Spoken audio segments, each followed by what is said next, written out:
La mitad de la belleza es del paisaje, la otra de la persona que lo mira.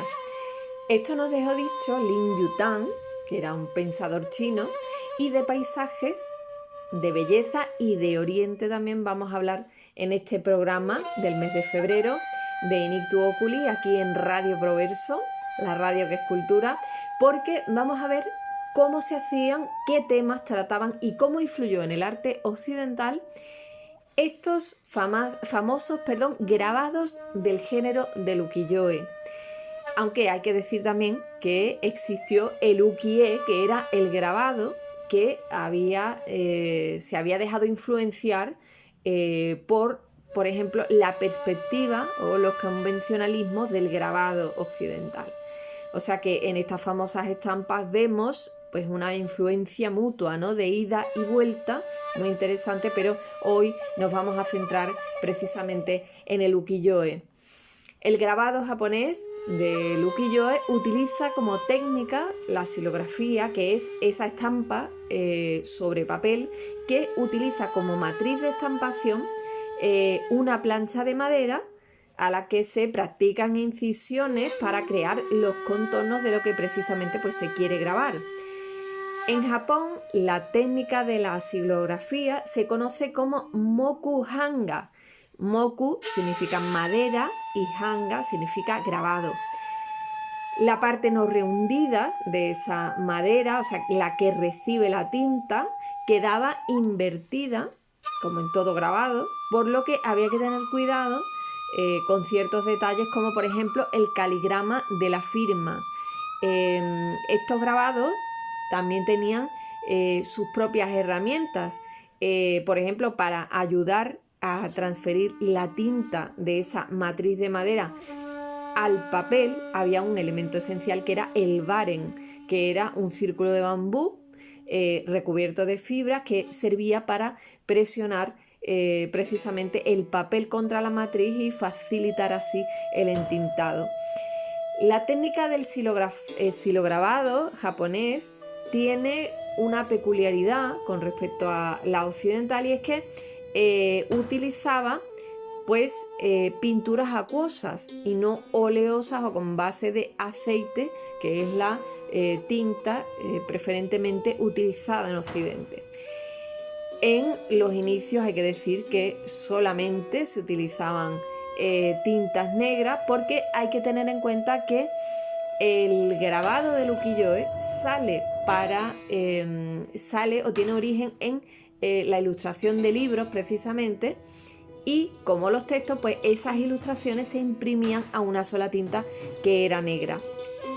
El ukiyo-e tenía también unos formatos propios, estandarizados, en cuyas denominaciones no vamos a entrar porque son muchos, pero uno de los más característicos era el llamado oban, que era alto y delgado, que era un formato bastante diferente a los utilizados en Occidente y que estaba diseñado para colocar sobre una tela o bien sobre un papel de igual formato, pero algo mayor.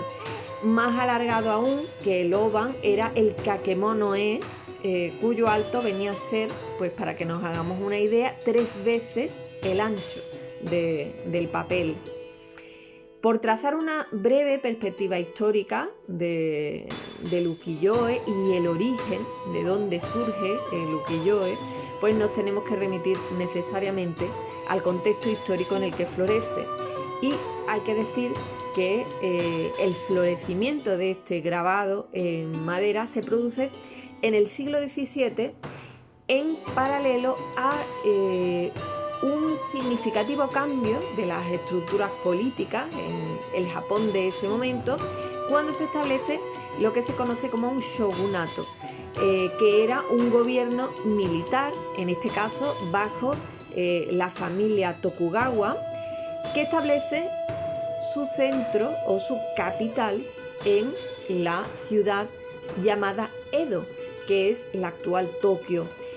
O sea que se produce una eclosión del mundo urbano y elitista que permite, pues, por así decirlo, contemplarse en un espejo y complacerse precisamente mediante estos grabados, que son un fiel reflejo de esa sociedad, ¿no? La parte oscura de este shogunato era que para ejercer el control militar pues había, por ejemplo, un férreo control de las riquezas de las familias más poderosas para evitar así sublevaciones contra el poder. También una jerarquización social brutal, donde había incluso un estrato de seres marginados que eran considerados hinin o no personas. Y también un control de las influencias extranjeras que se consideraban negativas, ¿no? Así se aplastaron en ese momento pues cualquier conato de incursiones, como por ejemplo las del cristianismo, produciendo persecuciones y también matanzas como las de los famosos mártires franciscanos y jesuitas del Japón. El grabado que conocemos como ukiyo-e es, por tanto, fiel reflejo de esa nueva sociedad, de la parte bonita, también es verdad, y del llamado mundo flotante, que es lo que significa ukiyo-e. Con esas casas de té, las casas de placer también, los restaurantes, los teatros, que surgen en el entorno del puente Ryogoku, que fue un símbolo de modernidad de aquella capital de Edo, y es un puente que cruza el río Sumida, un río muy extenso, donde incluso se llega a desarrollar la navegación de recreo, y que será un entorno muy retratado por estos artistas del ukiyo-e. El primer artista que hace las ilustraciones de un libro ilustrado que acaba apreciándose más por los grabados que por el propio texto es Hishikawa Moronobu. Para hacernos una idea temporal, Moronobu es coetáneo a Bartolomé Esteban Murillo en el pleno barroco español. Pues bien, la popularidad que llegan a alcanzar las ilustraciones de Moronobu hace que diseñe estampas sueltas que serán vendidas de manera individual. Y hay que señalar que una buena parte de su producción era de temática shunga. En japonés, claro, shunga significa erótico. En cuanto a la técnica, Moronobu utilizó la xilografía, como era tradicional, esa matriz de madera tallada que reproducía pues la imagen en la superficie de papel, estampando, como hemos dicho, la matriz entintada y presionándola para facilitar esa adherencia. En este momento de la segunda mitad del 17 en que vive Moronobu, se producen numerosas innovaciones en los grabados en el campo del color, pero, y esto es muy importante, también se produce un avance en el autorreconocimiento del propio artista, porque Okumura Masanobu introduce el sello en el ukiyo-e como marca de autoría, ¿no? Como firma del artista. Masanobu es también uno de los primeros en introducir la perspectiva y jugar con el color. Otro aporte interesante al ukiyo-e es el que hace ya en el siglo XVIII Suzuki Harunobu, que introduce pequeñas frases poéticas para explicar las escenas. Otra de las características de este artista, Harunobu, es la sutileza de colores que consigue mezclándolos previamente a la estampación en lugar de superponerlos en varias fases de entintado, como se solía hacer. El siglo XVIII es la edad dorada del ukiyo-e. De la segunda mitad de este siglo es el gran artista Kitagawa Utamaro, que focaliza la atención en esas bellas mujeres de la ciudad de Edo que inundan sus composiciones y que son el paradigma de la feminidad japonesa y de las que, bueno, conocemos perfectamente esos peinados, esos kimonos bellamente estampados. Y también otro de los temas preferidos de los artistas contemporáneos, en este caso de Utamaro, es el de las escenas del teatro kabuki, que era un entretenimiento de esta población y de todos esos personajes que el teatro kabuki aglutina, que eran fácilmente reconocibles por el público.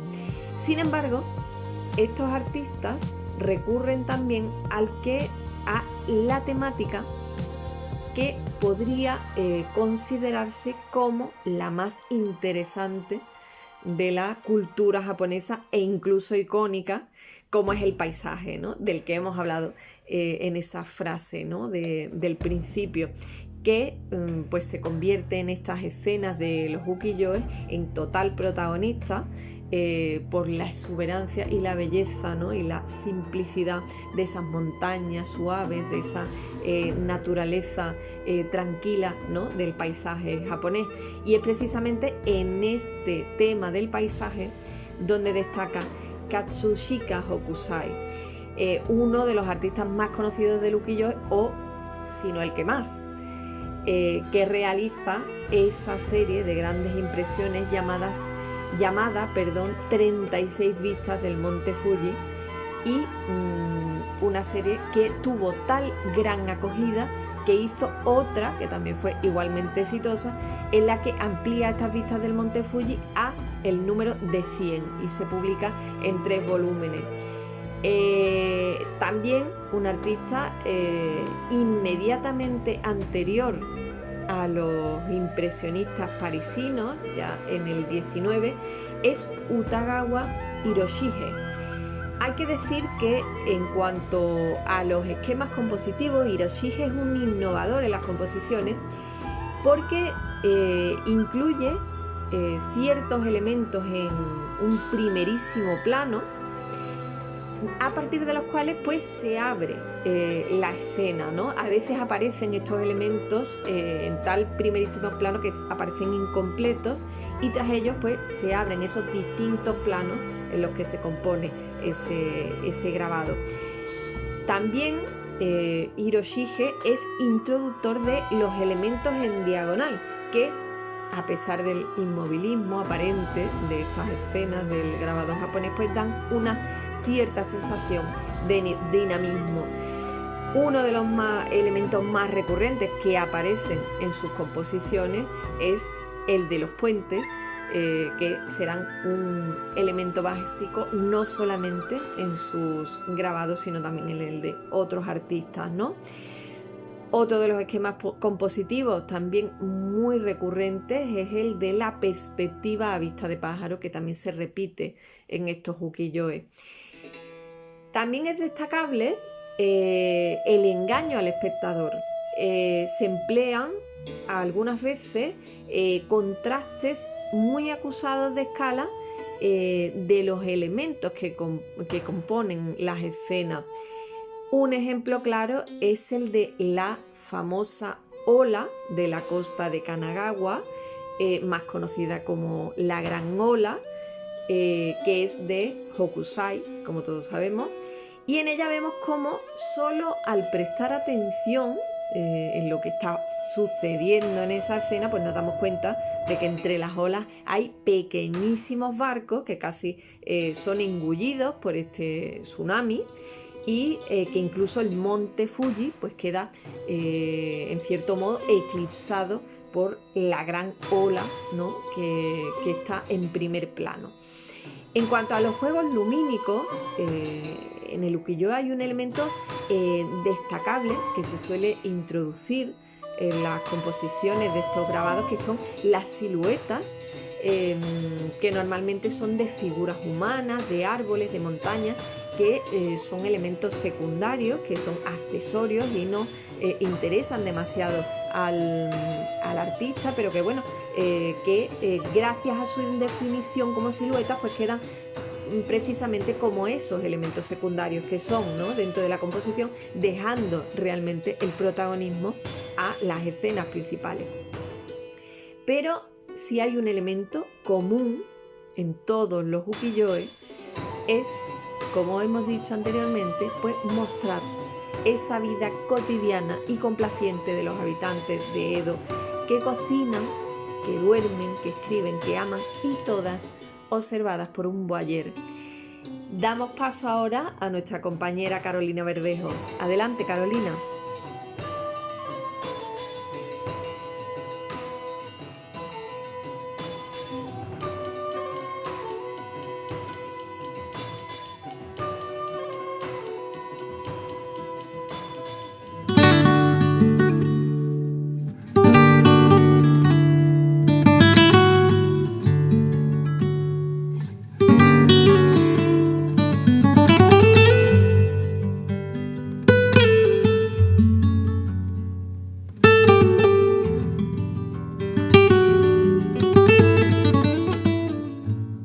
Hoy quiero comenzar agradeciendo a Lourdes la confianza que ha puesto en mí al hacerme partícipe de su programa. Muchísimas gracias, Lourdes. En este mes de febrero quiero aprovechar la ocasión para dedicárselo al carnaval y, por tanto, poder abrir así una pequeña ventana al patrimonio cultural inmaterial. Sobre este patrimonio, la UNESCO, que son las siglas de la Organización de las Naciones Unidas para la Educación, la Ciencia y la Cultura, señala que incluye prácticas y expresiones vivas herederas de nuestros antepasados y transmitidas a nuestros descendientes, como son, por ejemplo, las tradiciones orales, las artes escénicas, los usos sociales y rituales, los actos festivos, los conocimientos y prácticas relativos a la naturaleza y al universo, y también los saberes y técnicas vinculados a la artesanía tradicional. Pero veamos cuál es el origen del carnaval. Pues según una de las teorías más aceptadas es que el carnaval hunde sus raíces en las antiguas fiestas populares del mundo romano, en concreto en las fiestas llamadas Saturnalia y Lupercalia. En ellas el principio fundamental era la ruptura del orden establecido. Por ejemplo, durante la celebración de las mismas se podía dar libertad a los esclavos, o también estaba permitido disfrutar del ocio por el ocio. Todo ello nos recuerda al concepto de liminalidad, un concepto desarrollado por el etnógrafo francés Arnold van Gennep y posteriormente por el antropólogo Victor Tarde. Y que si bien fue un concepto que se aplicó en un principio a los ritos de iniciación, se puede también emplear para los ritos festivos que impliquen la suspensión de normas, de valores e incluso la inversión simbólica de la categoría social. Además, no podemos dejar de mencionar que la palabra carnaval viene de la expresión latina carne levare, que por supuesto nuestro etimólogo de cabecera Tomás Sánchez Rubio explica perfectamente, y que viene a significar una despedida de los placeres, ¿no? Un decir adiós a la carne durante esos días inmediatamente anteriores al tiempo de Cuaresma. Respecto al carnaval de Cádiz, al que nos vamos a referir, los historiadores parecen coincidir en vincular su origen con la influencia que dejaron en la ciudad la colonia italiana afincada entre los siglos XVI y XVII, dando lugar así a la fiesta que conocemos actualmente. Cuando pensamos en carnaval, y sobre todo yo me refiero especialmente al de Cádiz, como he dicho, aunque también es transferible a otros carnavales, se nos viene a la cabeza ese mundo, ¿no?, de máscaras, de disfraces, de chirigotas, de comparsa, de carrozas y, por supuesto, en su gran teatro falla y el concurso, ¿no? Ese concurso que en apenas unos días va a celebrar su tan esperada final. Todo ello lleva detrás, como podemos imaginar, un gran trabajo creativo, y de entre ellos queremos destacar el relacionado con la decoración y la arquitectura efímera. Para esto nos vamos a referir a Antonio Akame, un artista gaditano que destacó en la realización de un importante número de decoraciones para las calles y plazas de Cádiz con motivo de la celebración de su fiesta grande, de su carnaval. Diseñó también carrozas y elementos decorativos para el Gran Teatro, donde tenían lugar los bailes de máscaras. Sus diseños llamaban especialmente la atención tanto de día como de noche, debido a que empleaban un gran número de luces de colores, así como por el destacado tamaño de las arquitecturas efímeras que, como hemos dicho, decoraban sus calles y plazas.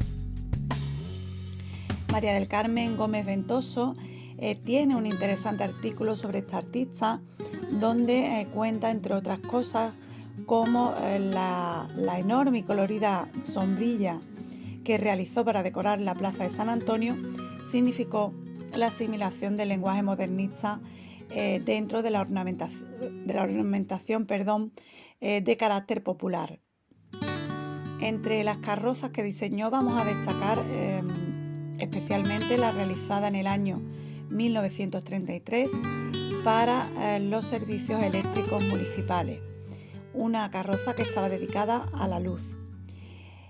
En ella se homenajeaba a los tradicionales sistemas de iluminación inmediatamente anteriores a la invención de la bombilla, ya que llevaba una palmatoria y un quinqué. Esta carroza fue especialmente celebrada además en su época, en la que aparecía además una alegoría de la Segunda República. Existen algunas imágenes de la misma en la que se puede ver perfectamente esa bombilla fragmentada que servía de trono para acoger a la persona que presidía dicha carroza.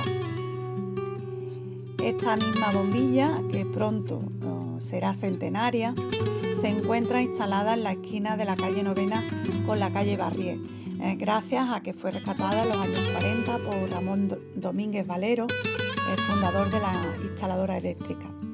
Y recientemente ha sido restaurada, aunque ya está de nuevo en su lugar, en la misma esquina, ¿no?, en la confluencia de esas dos calles muy cercanas a la calle ancha de Cádiz. Aunque fue recuperada como elemento publicitario, nos parece que pone en valor una manifestación efímera e identitaria de esta fiesta popular. He llegado a este punto y antes de finalizar, no puedo dejar de recordar que los carros han formado parte de la tradición festiva desde antiguo, siendo un elemento característico en las mascaradas y fiestas barrocas, como por ejemplo se nos viene a la cabeza la que tuvo lugar en Sevilla con motivo de la exaltación al trono de Fernando VI y Bárbara de Braganza, y que hoy conocemos gracias a los lienzos realizados por Domingo Martínez. Este año la temática de la gran cabalgata del Carnaval de Cádiz, que está dedicada a los principales carnavales del mundo, como son por ejemplo el de Venecia, el de Río de Janeiro o el de Barranquilla. Y nos preguntamos si en el futuro veremos alguno de estos diseños ornamentando algún espacio público de la ciudad, como lo es actualmente la popular bombilla de la calle Barrié, como venimos diciendo. Ya que de lo que sí estamos seguras es que sí que se transmitirá a las generaciones futuras a través de infinidad de imágenes audiovisuales. De mismo modo, aunque evidentemente a otra escala, lo hizo en su momento el pintor sevillano Domingo Martínez, como hemos mencionado hace un momento. Muchas gracias a todos los que estáis ahí y os mando un fuerte abrazo.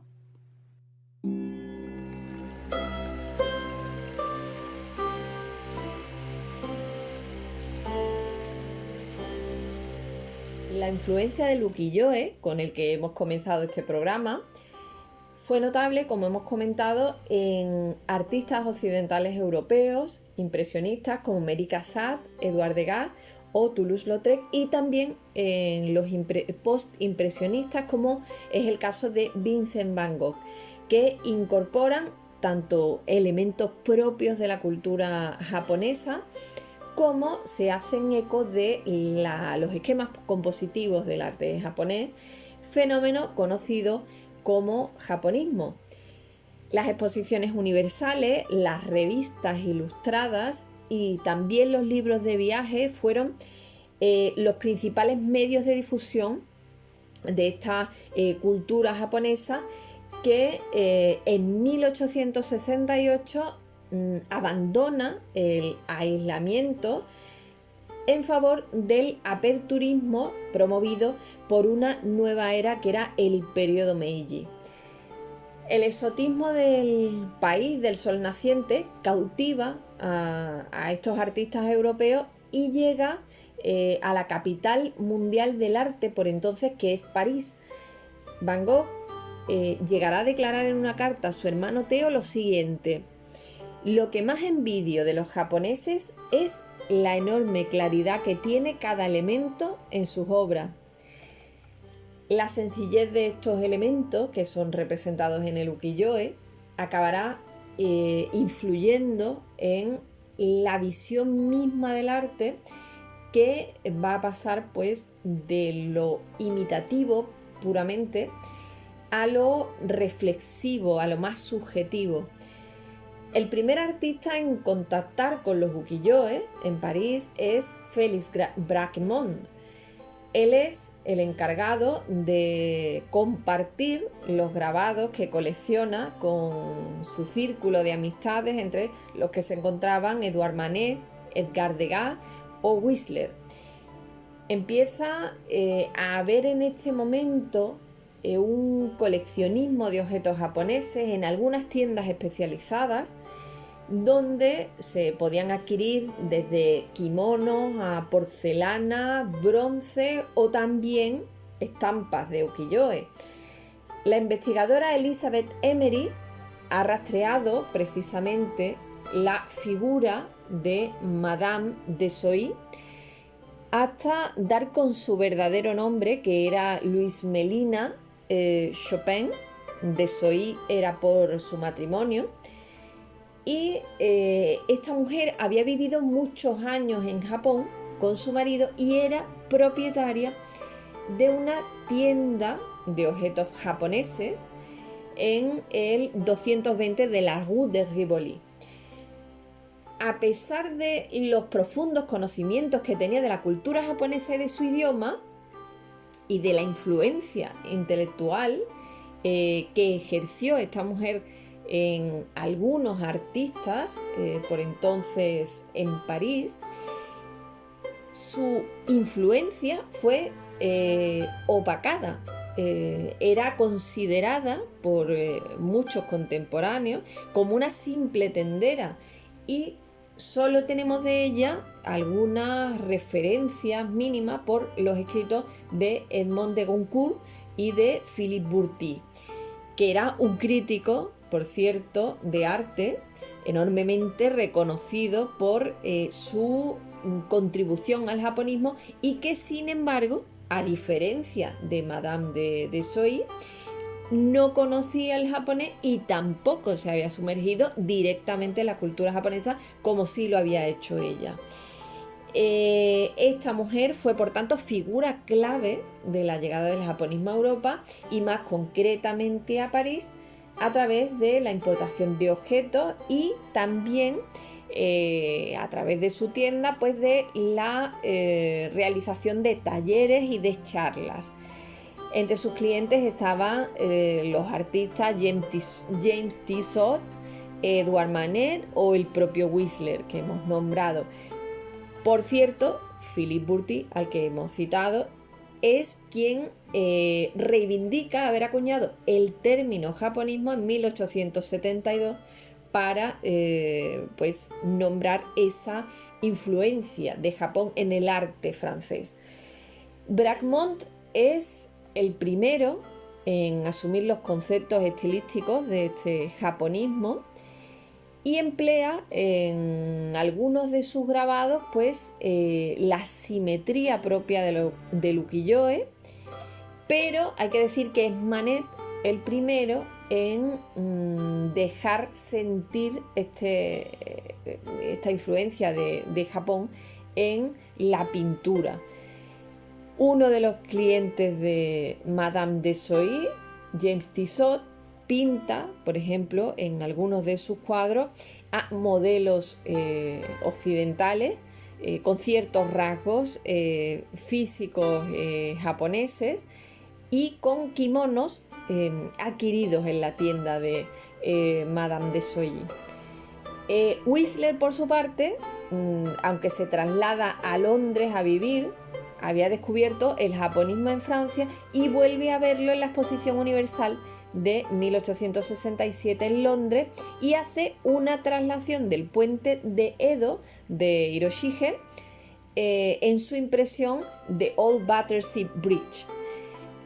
Degas, por su parte, incluye más que elementos japoneses, como hacen otros artistas, ciertos conceptos de la composición, como vemos, por ejemplo, en un grabado suyo temprano, que es el grabado de Mary Cassatt en el Louvre, la Galería Etrusca.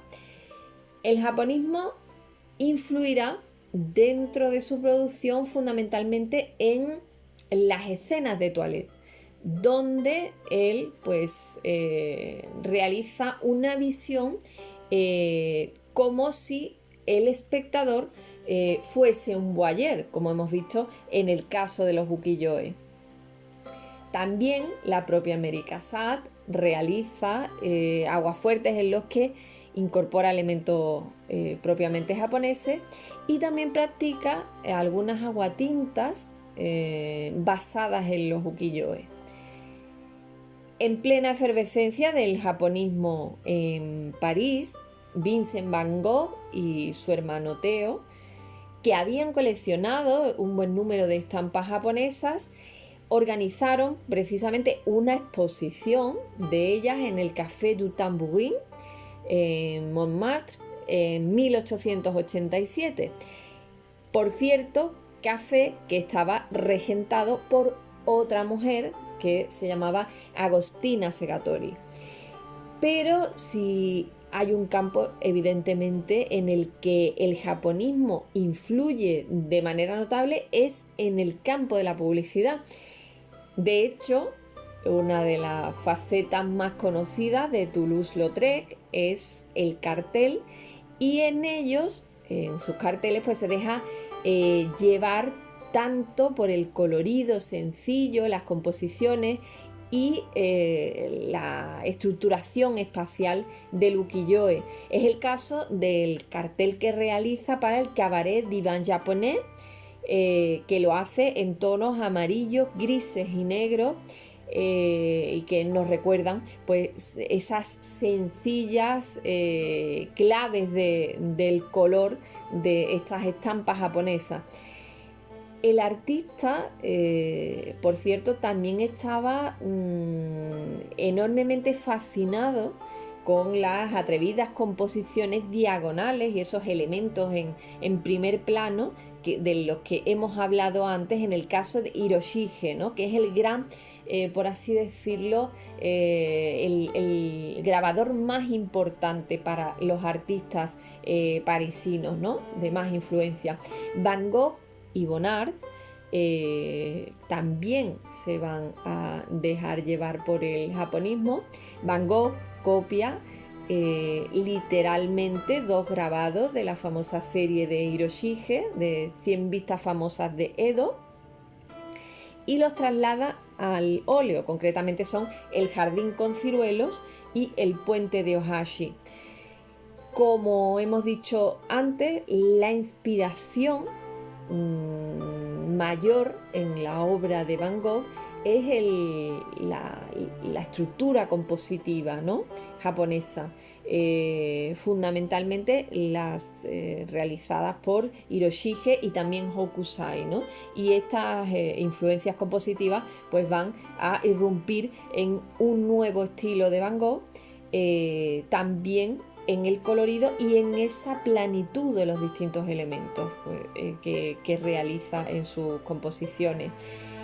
Por su parte, Pierre Bonnard que también era coleccionista como Van Gogh de estampas japonesas y se le llegó a llamar un nabi muy japonés, realiza litografías y pinturas donde también asume estos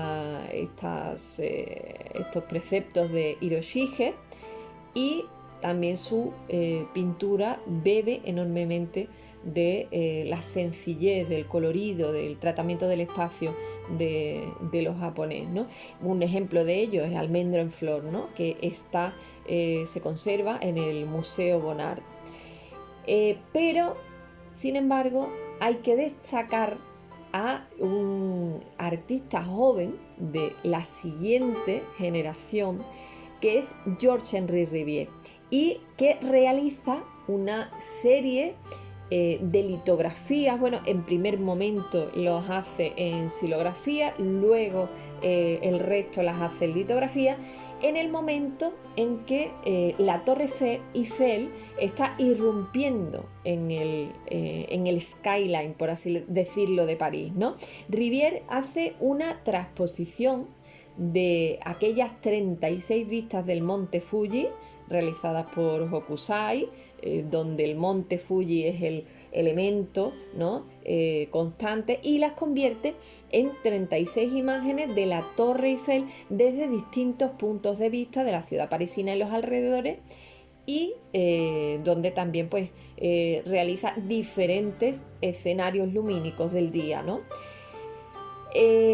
Comienza estas vistas en 1888 y en ellas se ven curiosamente distintas fases constructivas de la torre, ¿no? Que estaba cambiando por completo el panorama parisino, y bueno, pues donde surgió ese elemento que hoy es el símbolo de París, ¿no? En algunas de ellas Rivière juega, como se hace en el ukiyo-e japonés, con el espectador y lo anima a convertirse en una especie de voyeur, ¿no? Como el de los ukiyo-e, y a agudizar la vista y a buscar la Torre Eiffel entre el caserío y también entre las ramas de los árboles.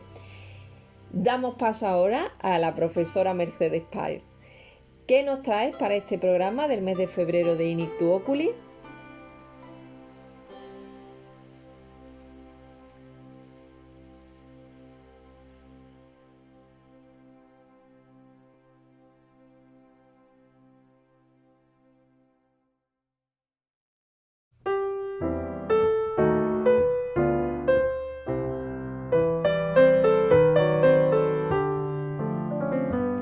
Hola, ¿qué tal, compañeros de podcast y escuchantes, si se me permite esa palabra?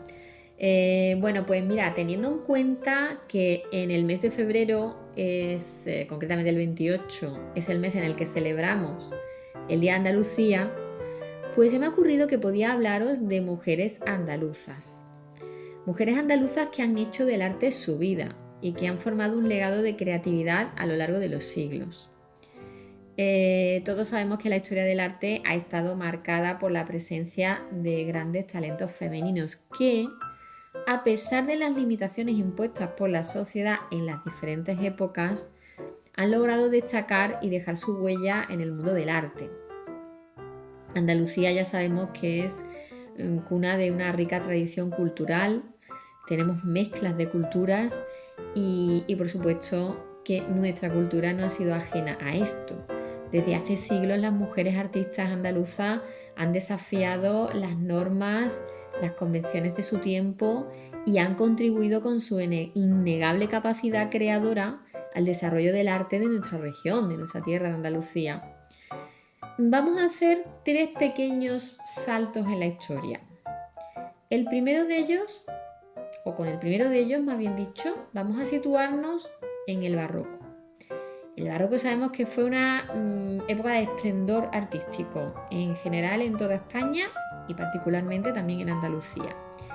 Aquí voy a destacar a Luisa Roldán. Yo creo que a estas alturas todos conocemos a la Roldana. La Roldana nació en Sevilla, Luisa Roldán nació en Sevilla en 1652.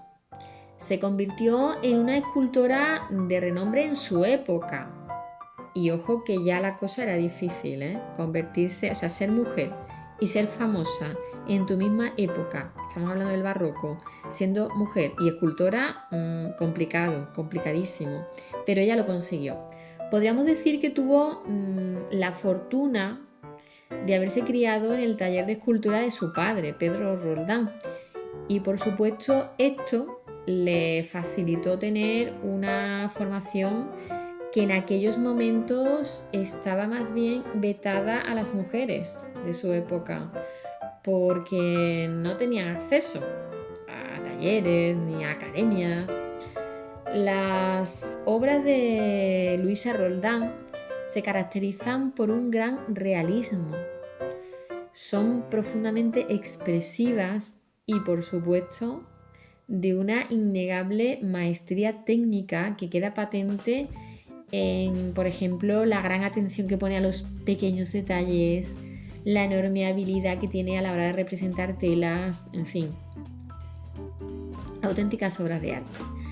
La Roldana, aunque como os he mencionado antes fue reconocida en su época, sufrió, como tantas otras, y como yo creo que ya he mencionado en algún otro podcast, el olvido durante siglos. O sea, se le olvidó. Parece como que no había existido. Afortunadamente, las cosas van cambiando y hoy por hoy está reconocida como una de las grandes escultoras de su época. Y no solo eso, está considerada como una de las primeras escultoras profesionales en España. Ojito, una de las primeras escultoras profesionales en España, una mujer y en escultura. Esto tiene un enorme mérito, porque estamos hablando de un campo dentro del arte, un campo encima de la escultura que estaba casi exclusivamente considerado de hombres, ¿vale? O sea que ya tuvo mérito Luisa Roldán. Bien, pues esta artista andaluza evidentemente nos ha dejado un importantísimo legado en la cultura española y andaluza, y su trabajo hoy en día es objeto de exposiciones, de estudios, y todo esto ha hecho que se le considere como una figura clave en la historia del arte de Andalucía. Luisa Roldán desafió los convencionalismos de su época, destacando en un campo, como he dicho antes, dominado por los hombres y abriendo camino a las posteriores generaciones de mujeres artistas de nuestra tierra. Vamos a dar otro saltito. Vamos a colocarnos ahora en el siglo XX y vamos a recordar a otra pintora andaluza, sevillana también ella, Carmen Lafón.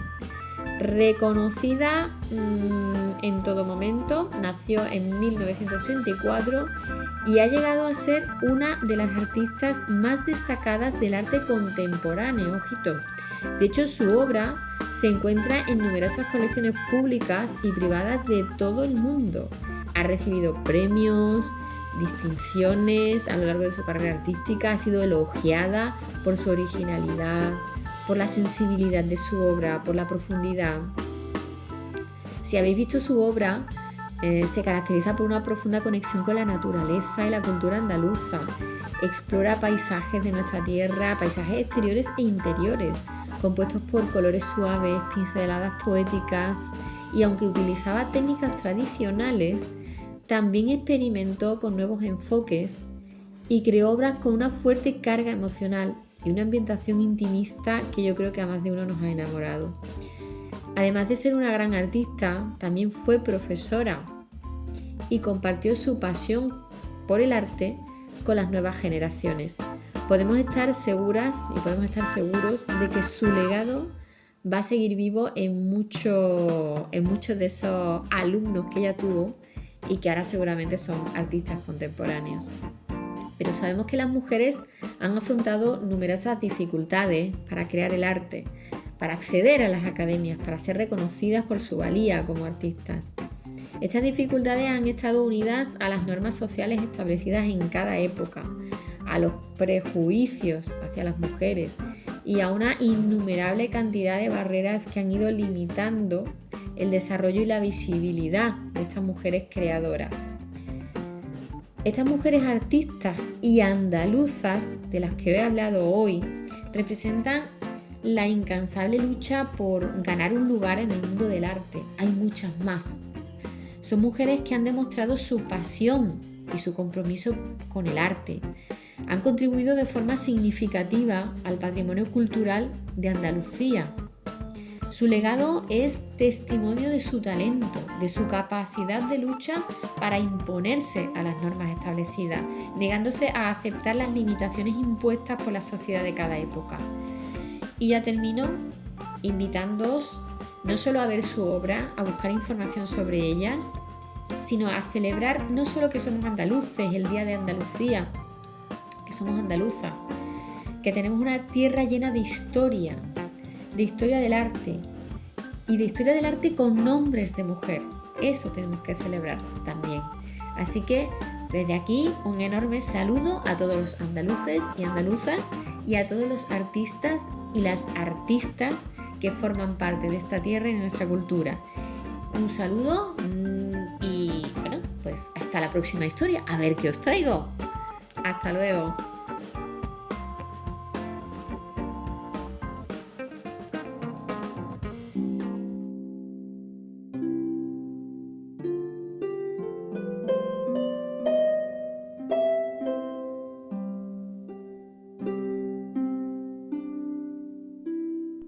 Oh todopoderoso carnaval gaditano, que padeció el poder bajo tantos tiranos, hasta ser crucificado, muerto y sepultado, que desde lo más profundo de los infiernos resucitó al tercer siglo de entre los muertos y ascendió a la cruz verde, y allí está sentado a la izquierda del Falla, a donde vive su reino, pa' que la gente viva feliz, aunque no tenga gobierno.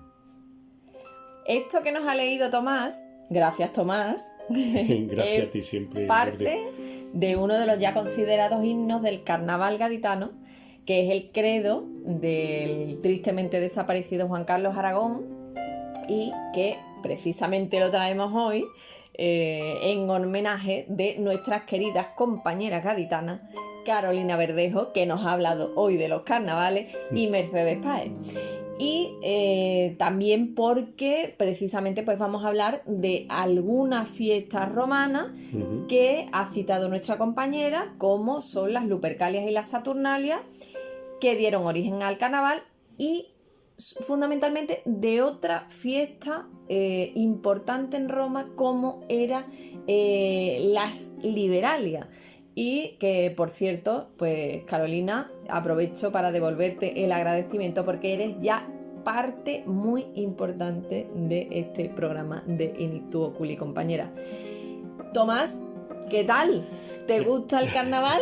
¿Qué tal? Pues ante todo, buenas tardes, muy contento de estar aquí de nuevo, además con un tema tan interesante como es este, porque la verdad no hay cosa más hermosa como el sincretismo de credos, de religiones y de civilizaciones, y en eso sabemos mucho pues las personas de este país Europa. nuestro y de toda Europa, porque la verdad nuestra riqueza cultural no es ni más ni menos que una acumulación de elementos de tantas civilizaciones. Precioso lo que dices. Y enhorabuena a todas las compañeras del programa y a ti en primer lugar por haber llegado al espacio número 31 de Inictu Oculi. Siempre te acuerdas del número, gracias, porque yo no me acuerdo. Y la verdad es que es un motivo para celebrar por parte nuestra y de tantas personas que nos escuchan y que nos dicen que no dejan de aprender. Muchas gracias, Tomás. Pues vamos a estrenar una cabecera, por cierto, este mes en YouTube. Así que ahí, esperamos que os guste. Bueno, ¿te disfrazas y eso o qué? Pues mira, yo voy siempre disfrazado de triste profesor de latín y griego. La verdad no me hace falta Ningún mucho más disfraz, disfraces, ¿no? Pero bueno, la verdad es que el carnaval, aunque yo pienso que es una fiesta que uno debe a lo mejor pues haberse criado, haberla mamado, llamado, Sí, como que le es verdad. ocurre a los gaditanos y a otros habitantes de otros países, ¿no? De otras ciudades del mundo, ¿no? Pues, hombre, no te puedo decir que a lo mejor sea mi festividad preferida, pero la verdad me encanta escuchar esas letras tan Pues sí. agudísimas y la verdad las escucho con verdadero placer y bueno, y veo sanísimo que se ponga en evidencia el poder establecido como no ha dejado de hacer el carnaval de Pues Cádiz sí. durante décadas. Y bueno, Pues sí. aparte de eso, ¿qué te voy a decir sobre Cádiz, ¿no? Esta ciudad de la que tú y yo pues estamos enamorados, de la que a la que llevo visitando pues desde mi niñez y bueno, y tú ya sabes que hay una serie de lugares fijos allí, como en la crista de la catedral, la plaza San Antonio, en fin, Hombre. que te voy a contar. Y esa luz de Cádiz, que todo- esa luz de ese rinconcito, de esa tacita de plata que no tiene igual, esa luz nítida, Exactamente. preciosa y ese mar que la baña. Y Bueno, esos pues atardeceres. yo sinceramente, Tomás, sí soy muy fan del carnaval desde pequeñita, Sí, porque sí, mi eso madre es vivió verdad. allí en Cádiz y la verdad que siempre me lo ha inculcado y la verdad me encanta el carnaval, me encantan las letras. No soy tan conocedora como los propios gaditanos y gaditanas de su fiesta, pero me encanta y me parece una fiesta que muy loable por esa capacidad de hacer letras, de improvisar, y al fin y al cabo, con lo que vamos a hablar hoy, yo veo mucho reflejo también de Roma en el carnaval, porque por ejemplo yo, una figura que me encanta que es Plauto, podría ser perfectamente un gaditano. Además con esa gracia tan luminosa y esas ocurrencias, ¿no? Y esa agudeza y a la vez esa sensibilidad amorosa y con relación a la amistad que tiene Plauto, ¿no? ¿A que sí? Pues sí, verdaderamente podría ser. Que parece un gaditano. Exactamente, y ya si hablamos de los cómicos, ¿no?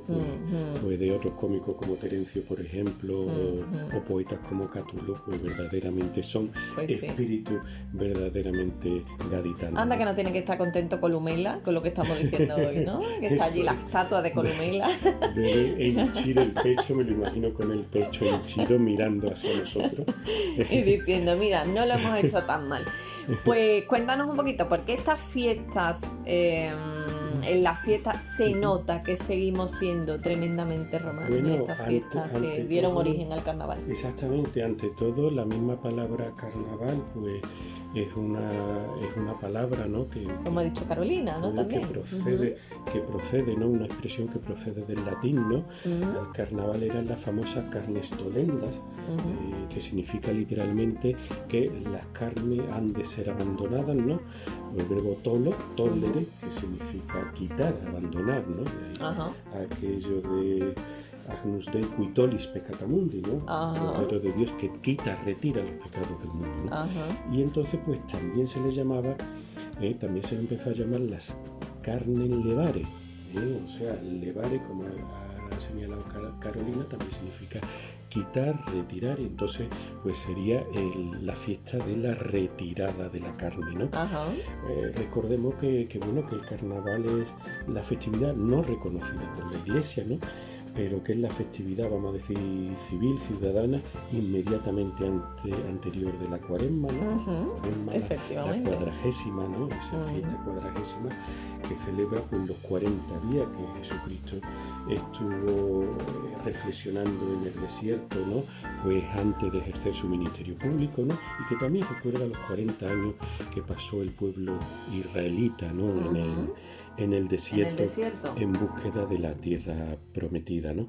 Y bueno, y como sabéis, pues esta Cuaresma empieza este año, el 5 de marzo, el miércoles de ceniza, para terminar el jueves 17 de abril. Y bueno, pues el carnaval es como una despedida de los placeres de la carne, digamos, durante esos días, ¿no? Y bueno, y efectivamente nosotros tenemos, aunque se puede rastrear elementos, los elementos festivos del carnaval, por ejemplo, en las celebraciones en honor del dios Apis en Egipto, pero yo creo que donde están más claros los antecedentes es en Roma, ¿no? O sea, esta fiesta del carnaval tiene elementos de la Saturnalia, de la Lupercalia y sobre todo de la Liberalia, con las que coincidiría en el tiempo. Los elementos de la Saturnalia, que como tú sabes son las fiestas de invierno, ¿no? El antecedente de lo que sería nuestra fiesta navideña, ¿no? Pues, hombre, aquella era una celebración de velas, de plantas que adornaban las casas, de los regalos que se hacían unos a otros y sobre todo de la relajación de las normas sociales. Cosa que pasa en el carnaval, claro. Lo tenemos en la Saturnalia, ¿no? En esta fiesta del solsticio de invierno, que después se convirtió en nuestra querida Navidad. Y bueno, y ya después, pues a mitad de febrero, pues tenemos por ejemplo la Lupercalia, con ese componente salvaje y libidinoso, ¿no? Dedicada a esta fiesta al dios Fauno, ¿no? Hombre, en Cádiz en menor medida, pero esto pasa en Brasil, en Brasil parece que en gran manera. Efectivamente. Es algo que no cambia con el Son tiempo. más romanos ellos que nosotros en ese aspecto. Exactamente. En seguir las Lupercalia. Directamente este componente. Son varias vertientes, sensual, ¿no? Y bueno, pues la Lupercalia eran una fiesta dedicada a Pan o a Fauno. Recordemos aquello curioso, ¿no? De que el Fauno, para los griegos es Pan, pues nada, era este ser con pata de macho cabrío, con pezuña, y que bueno, que tocaba el caramillo y que su entretenimiento más querido era asustar a quienes cruzaban los bosques, y de ahí el miedo pánico. Es decir, el miedo que... ¡Oh, qué bueno! El miedo que inspira el dios Pan y con ¡Qué el que bueno! el hombre se lo pasaba estupendamente. ¡Qué bueno! Bueno, pues esta... ¿Qué aprendemos contigo, Tomás? Y contigo más, amiga. Estas Lupercalia pues vienen de Luperca, que era como se pensaba que se llamaba la loba que amamantó a Rómulo y Remo, y bueno, y cuya festividad se llevaban a cabo en la llamada Gruta Lupercal. Los protagonistas eran los sacerdotes lupercos, que se dividían en dos asociaciones, ¿no? Que eran los Quintiani y los Fabiani. Se supone que cada una de estas dos asociaciones, que había sido creada respectivamente por Rómulo y Remo, los hijos, vamos a decir, putativos de la loba luperca. Y bueno, y en esta festividad se hacía un sacrificio de animales, normalmente cabras, ¿no? Antes de ser sacrificada, pues se le vertía por encima lo que se llamaba la mola salsa, ¿no? Que era una especie de pasta de harina, ¿no? Y aceite, y es lo que ha dado la palabra inmolar. Inmolar, como sinónimo de sacrificar, es porque te echan por encima esta mola, ¿no? Estos son unas joyas, ¿Qué perla nos estás ofreciendo hoy? Porque la verdad que bueno, perla, estamos aprendiendo. Perla etimológica, porque la verdad. ¿Cómo se dice? Lo era. ¿No? Lo eran. Y bueno, y ya después de este sacrificio, pues estos sacerdotes hacían una cosa que os va a sonar a muchos de vosotros, porque son costumbres que siguen existiendo en algunas localidades de España, y es que formaban una procesión, más que procesión, era una carrera. Ellos iban corriendo azotando a los presentes a través de la vía sacra con látigos hechos de la piel de las cabras. Y entonces, y las muchachas pues se ofrecían voluntariamente a ser azotadas, porque, en fin, todas estas fiestas estaban relacionadas con el culto a la fertilidad. Se suponía pues que crecía su fertilidad si eran azotadas de esta manera, ¿no? Bueno, yo no sé, vamos, yo creo que te has criado en Sevilla, pero no sé en qué localidad has visto tú una fiesta semejante. No, hombre, yo veo en Semana, hombre, por aquí no, pero yo veo en el resto de España, ¿no? En otras provincias, pues azotando con pieles de cabra gente, ¿no? Se disfrazan en algunas localidades, ¿no? En algunos pueblos pequeños, y se ponen a azotar, por ejemplo, la celebración de los carnavales en algunos pueblos pequeños, ¿no? Es decir, de Castilla y León, ¿no? Pues entonces van azotando a los presentes, ¿no? Pues estas personas disfrazadas. Bueno, los habitantes de estas poblaciones, por favor, que nos ilustren en este sentido. Que nos llamen y nos digan. Bueno, ¿qué te parece? Después, las liberalias. Exactamente. ¿Qué te parece si hablamos de las liberalias? Porque en estas fiestas que se celebraban ya en el mes de marzo, no en febrero, en el mes siguiente, había ciertos ritos de paso fundamentalmente en los niños varones, ¿no? Exactamente. Y que se convertían por esos ritos de paso en adultos, ¿no? En hombres, ¿no? Y cuéntanos, esos ritos eran muy curiosos, ¿no? Sí, efectivamente. A mediados del mes de marzo había otra grande fiesta que eran las liberalias, alrededor del 17 de marzo, ¿no? Y entonces eran importantes porque, bueno, aparte de las, vamos a decir, los puntos en común con estas fiestas anteriores que he mencionado, pero bueno, los púberes, ¿no? Los muchachos que